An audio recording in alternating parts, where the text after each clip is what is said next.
हम लोग भारतीय राष्ट्रीय कांग्रेस में कांग्रेस का जो प्रथम अधिवेशन हो रहा था 25 से 28 दिसंबर 1885, इसी के बारे में विश्लेषण कर रहे थे। अगर बात कर ले भारतीय राष्ट्रीय कांग्रेस का प्रथम अधिवेशन, तो 25 से 28 दिसंबर 1885 को ये प्रस्तावित था। वैसे पुणे में, है ना, कहाँ था? पुणे में था, लेकिन इसको वहां पर पुणे में प्लेग आया, जिसके कारण कि इसके स्थान को स्थानांतरित किया गया और इसका प्रथम अधिवेशन जो हुआ मुंबई के ग्वालियर टैंक मैदान का जो तेजपाल संस्कृत महाविद्यालय था, यहीं पर हुआ था। और इस प्रथम अधिवेशन की अध्यक्षता किसने किया था? वेमेश चंद्र बनर्जी ने। वेमेश चंद्र बनर्जी जो एक बंगाली थे, इस बंगाली ने जाकर के प्रथम कांग्रेस के अधिवेशन की अध्यक्षता किया था। अगर बात कर ले इसमें कुल कितने प्रतिनिधि शामिल हुए थे, तो कुल मिला के 72 प्रतिनिधि शामिल हुए थे, जिसमें से कि मुंबई प्रांत से 38 थे, मद्रास प्रांत से 21 थे, संयुक्त प्रांत से 7 थे, जबकि पंजाब प्रांत से 7 थे और बंगाल प्रांत से 3 थे, और साथ साथ में मुस्लिम प्रतिनिधियों की संख्या 2 था। और इस प्रथम अधिवेशन के जो महासचिव थे, यानी सचिव थे, वो थे A.O. ह्यूम, जो कि भारतीय राष्ट्रीय कांग्रेस के संस्थापक भी थे और महासचिव भी बने थे प्रथम अधिवेशन में। A.O. ह्यूम के बारे में थोड़ा सा हम लोग जिक्र कर लेते, वैसे हम लोग पढ़ लिए हैं। A.O. ह्यूम पेशे से एक ICS रिटायर ICS अधिकारी थे। इन्होंने ही भारतीय राष्ट्रीय कांग्रेस की स्थापना किए थे, है ना। बढ़िया प्रश्न यहाँ पर बनेगा कि भारतीय राष्ट्रीय कांग्रेस के प्रथम अधिवेशन में कौन शामिल नहीं हुए थे। ये प्रश्न ध्यान रखिएगा, इसमें कौन शामिल नहीं हुए थे, और यहाँ से प्रश्न पूछा भी जाता है कौन से नेता शामिल नहीं हुए थे, शामिल नहीं हुए थे। और उसमें से हम लोग पढ़े थे कौन जो शामिल नहीं हुआ था, सुरेंद्र नाथ बनर्जी। कौन? सुरेंद्र नाथ बनर्जी। सुरेंद्र नाथ बनर्जी, है ना, सुरेंद्र नाथ बनर्जी इसमें शामिल नहीं हुए थे। अब बड़ा सवाल कि सुरेंद्र नाथ बनर्जी क्यों नहीं शामिल हुए, ये शामिल क्यों नहीं हुए, इसका सबसे बढ़िया उत्तर जो है क्यों शामिल नहीं हुए, तो ध्यान रखिएगा इसी समय इन्होंने इंडियन एसोसिएशन ने एक नेशनल कॉन्फ्रेंस की स्थापना में ये व्यस्त थे। ध्यान रखिएगा, नेशनल कॉन्फ्रेंस, है ना, इंडियन एसोसिएशन ने एक नेशनल कॉन्फ्रेंस की बैठक बुलाई थी। इंडियन एसोसिएशन के बारे में थोड़ा समझिए। Indian association, Indian association, Indian association, Indian association, Indian association की बात करें तो इस इंडियन एसोसिएशन की स्थापना जो हुई थी 1876 में। स्थापना कब हुई थी? 1876 में इंडियन एसोसिएशन की स्थापना हुई थी। और इसी इंडियन एसोसिएशन का पहला नेशनल कॉन्फ्रेंस जो हुआ था, नेशनल कॉन्फ्रेंस हुआ था, नेशनल कॉन्फ्रेंस, इंडियन एसोसिएशन का पहला नेशनल कॉन्फ्रेंस हुआ था 1883 में। और ये कहां पर हुआ था? कोलकाता में। कहां पर? कोलकाता में। और ध्यान रखना है हम लोगों को, इसी इंडियन एसोसिएशन का दूसरा कॉन्फ्रेंस, दूसरा नेशनल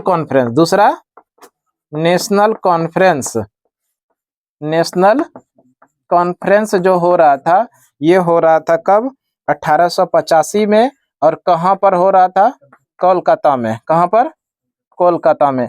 इसी नेशनल कॉन्फ्रेंस में सुरेंद्र नाथ बनर्जी अध्यक्षता किया था, इसलिए इसी में वो व्यस्त थे, जिसके कारण कि प्रथम अधिवेशन, कांग्रेस के प्रथम अधिवेशन में शामिल नहीं हुए थे। इसको यहाँ पर ध्यान रखिएगा, अध्यक्ष जो बने थे दूसरे नेशनल कॉन्फ्रेंस के, वो कौन बने थे?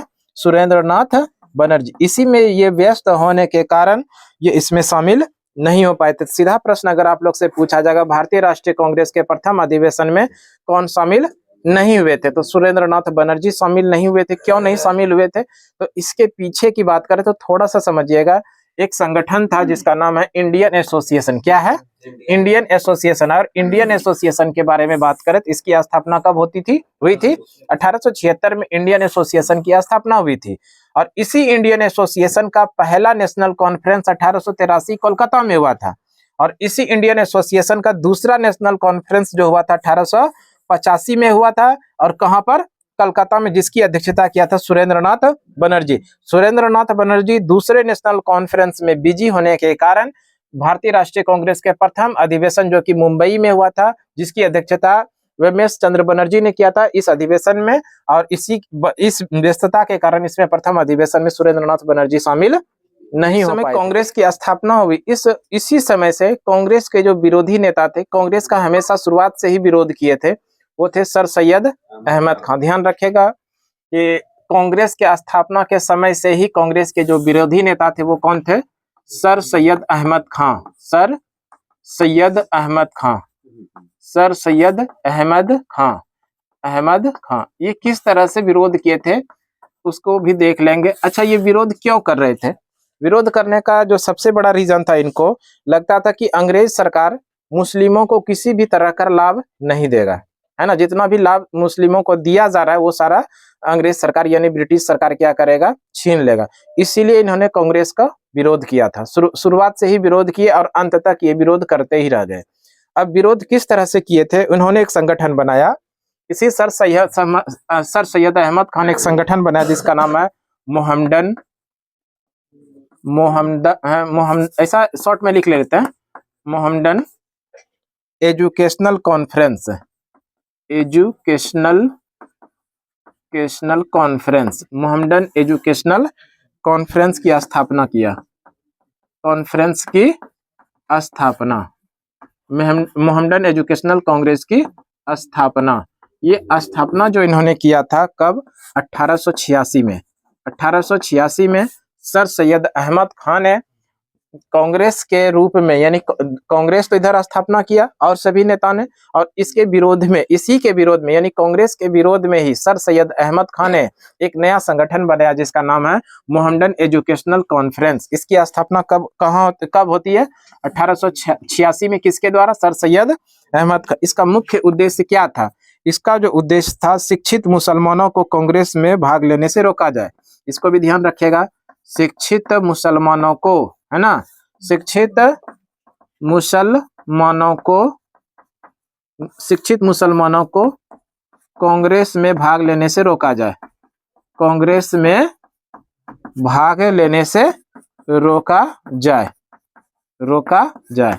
इसी उद्देश्य से इन्होंने, यानी सर सैयद अहमद खान ने मोहम्मडन एजुकेशनल कॉन्फ्रेंस की स्थापना कब किया था? 1886 में। फिर आगे जो है कि इसी सर सैयद अहमद खान ने एक और संगठन बनाया। इस संगठन का नाम है, यानी दूसरा संगठन बनाया, दूसरा संगठन, सर सैयद अहमद खान ने एक दूसरा और संगठन बनाया और इस संगठन का नाम है Indian patriotic society association. Indian, इसको भी ध्यान रखिएगा, Indian patriotic association, Indian patriotic association, इसको ध्यान रखिएगा, ये एसोसिएशन लिखा गया है। इंडियन पेट्रियाटिक एसोसिएशन दूसरा संगठन ये बनाया था किसके द्वारा? सर सैयद अहमद खान। और ये जो इंडियन पेट्रियाटिक एसोसिएशन था, इसी को एक और नाम से जानते हैं, इंडियन राजभक्त सभा, यानी भारतीय राजभक्त सभा। इसी को किस नाम से जानते हैं? भारतीय राजभक्त सभा, भारतीय राजभक्त सभा। आपसे सीधा प्रश्न पूछा जाएगा कि भारतीय राजभक्त सभा की स्थापना किसने किया था? सर सैयद अहमद खान ने 1888 में। 1888 में इसका भारतीय राजभक्त सभा इसलिए बनाया था जो कांग्रेस के विरोध में थे। हाँ, कांग्रेस के विरोधी, जो जितने भी लोग कांग्रेस के विरोधी थे, उन सभी विरोधियों को एक मंच पर लाने के लिए, एक संगठन से जोड़ने के लिए इन्होंने एक संगठन बनाया, जो बनाया था भारतीय राजभक्त सभा। इसके पहले उन्होंने जितने भी शिक्षित मुस्लिम थे, सभी शिक्षित मुस्लिमों को एकजुट करने के लिए उन्होंने एक संगठन बनाया, जो बनाया था मोहम्मडन एजुकेशनल कॉन्फ्रेंस, है ना। ये भी सफल नहीं रहा और उसके बाद उन्होंने अब क्या किया? मुस्लिम से छोड़कर जितने भी राजभक्त हैं जो कांग्रेस का विरोध कर रहे हैं, उन सभी विरोधियों को एक साथ लाने के लिए एक संगठन बनाया जिसका नाम है इंडियन पेट्रियाटिक एसोसिएशन। इसी को बोलते हैं भारतीय राजभक्त सभा। इसकी स्थापना इन्होंने कब किया था? 1888 में किया था। तो इस तरह से सर सैयद अहमद खान शुरुआत से ही कांग्रेस के विरोध में थे और हमेशा विरोध में ही रह गए। और इन्होंने विरोध में रहते रहते इन्होंने दो संगठन बनाया था। पहला जो संगठन मुख्य रूप से जो था वो था मोहम्मडन एजुकेशनल कॉन्फ्रेंस की स्थापना किया कब?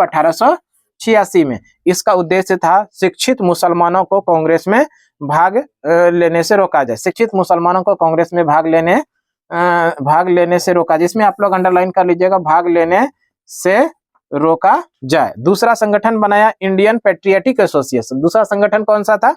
इंडियन पेट्रियाटिक एसोसिएशन, जो भारतीय राजभक्त सभा था।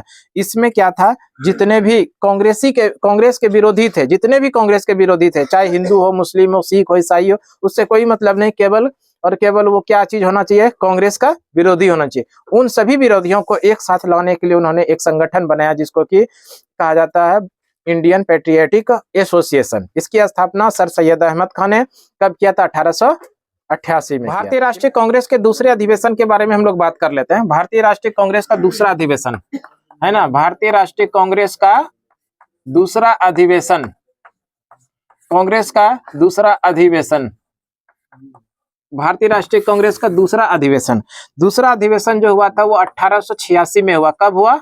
1886 में। और ये कहां पर हुआ था? कोलकाता में। भारतीय राष्ट्रीय कांग्रेस का दूसरा अधिवेशन कहां पर हुआ? कोलकाता में। अभी पहला अधिवेशन देखे थे हम लोग, पहला अधिवेशन कहां पर हुआ था? मुंबई में। जब पहला अधिवेशन हुआ था मुंबई में, जिसकी अध्यक्षता किया था ब्रह्मेश चंद्र बनर्जी ने, यानी एक वो बंगाली थे। अब देखिए दूसरा अधिवेशन जो हो रहा है वो कहां पर हो रहा है? कोलकाता में हो रहा है। और दूसरा अधिवेशन 1886 में हुआ था। और दूसरे अधिवेशन की जो अध्यक्षता किए थे, यानी इस अधिवेशन की अध्यक्षता दादा भाई नेरोजी ने किए थे। अध्यक्षता किसने किया था? दादा भाई नेरोजी। इसके बारे में जरूर ध्यान रखिएगा, दादा भाई नेरोजी, दादा भाई नेरोजी। इसी ने भारतीय राष्ट्रीय कांग्रेस की दूसरे अधिवेशन की अध्यक्षता किया था। दादा भाई नेरोजी के बारे में थोड़ा सा और जिक्र करते हैं। दादा भाई नेरोजी को भारत में वयोवृद्ध यानी ग्रैंड ओल्ड मैन के नाम से भी जानते हैं। वयोवृद्ध, भारत का वयोवृद्ध के नाम से इनको जानते हैं। वयोवृद्ध, भारत के वयोवृद्ध किसे कहा जाता है? दादा भाई नेरोजी, ग्रैंड ओल्ड मैन के नाम से जानते हैं दादा भाई नेरोजी को। दादा भाई नेरोजी भारतीय राष्ट्रीय कांग्रेस के प्रथम पारसी अध्यक्ष थे। भारतीय राष्ट्रीय कांग्रेस के प्रथम पारसी अध्यक्ष, भारतीय राष्ट्रीय कांग्रेस के प्रथम पारसी अध्यक्ष थे। कौन? दादा भाई नेरोजी। अगर दादा भाई नेरोजी के बारे में बात करें तो दादा भाई नेरोजी जो है ना, एक समाज सुधारक भी थे, समाज सुधार का भी ये काम करते थे। और दादा भाई नेरोजी थे पत्रकार भी थे। पत्रकार के रूप में इन्होंने एक प्रसिद्ध पत्रिकाएं लिखी थी जिसका नाम है रस्त गुप्तार पत्रिका। ध्यान रखिएगा, रस्त गुप्तार पत्रिका। ये प्रश्न पूछा गया है, रस्त गुप्तार पत्रिका की रचना किसने किया, प्रकाशित किसने करवाया है? तब दादा भाई नेरोजी ने। दादा भाई नेरोजी एक अर्थशास्त्री भी थे। अर्थशास्त्री में बात करें तो अर्थशास्त्री इन्होंने ही भारत में सर्वप्रथम प्रति व्यक्ति आय की गणना किया था, धन के निष्कासन का सिद्धांत दिया था और एक प्रसिद्ध पुस्तक भी लिखा है, the poverty and British rule in India. ये भी किनका लिखा गया है? दादा भाई नेरोजी के। और इसके साथ में दादा भाई नेरोजी एक राजनेता भी थे। दादा भाई नेरोजी एक राजनेता भी थे। राजनेता किस तरह से थे? वो हाउस ऑफ कॉमन के सदस्य चुने जाने वाले पहले सदस्य थे। हाउस ऑफ कॉमन है ना, हाउस ऑफ कॉमन के सदस्य चुने जाने वाले प्रथम भारतीय थे। सदस्य चुने जाने वाले प्रथम भारतीय, चुने जाने वाले पहले भारतीय थे। यानी कि दादा भाई नेरोजी भारत में नहीं बल्कि इंग्लैंड में जाके संसद का चुनाव लड़ते हैं और वहां पर जीत जाते हैं, है ना। तो इस तरह का ये राजनेता थे। दादा भाई नेरोजी एक समाज सुधारक भी थे। दादा भाई नेरोजी एक पत्रकार भी थे। दादा भाई नेरोजी एक अर्थशास्त्री भी थे और दादा भाई नेरोजी एक राजनेता भी थे। ब्रिटेन के संसद में जाके चुनाव लड़ते हैं और वहां चुनाव जीतते हैं। इस तरह के दादा भाई नेरोजी अपने देश के लिए, भारत के लिए काम किए थे। दादा भाई नेरोजी कुल मिला की बात करें, दादा भाई नेरोजी भारतीय राष्ट्रीय कांग्रेस के 3 बार अध्यक्ष बने। दादा भाई नेरोजी भारतीय राष्ट्रीय कांग्रेस के कितनी बार अध्यक्ष बना? पहला तो 1886 में जो कलकत्ता अधिवेशन हुआ था, दूसरा 1893 में जो लाहौर अधिवेशन हुआ था, 1893 का लाहौर अधिवेशन। ये भारतीय राष्ट्रीय कांग्रेस का 1893 में जो अधिवेशन हुआ था वो कहां पर?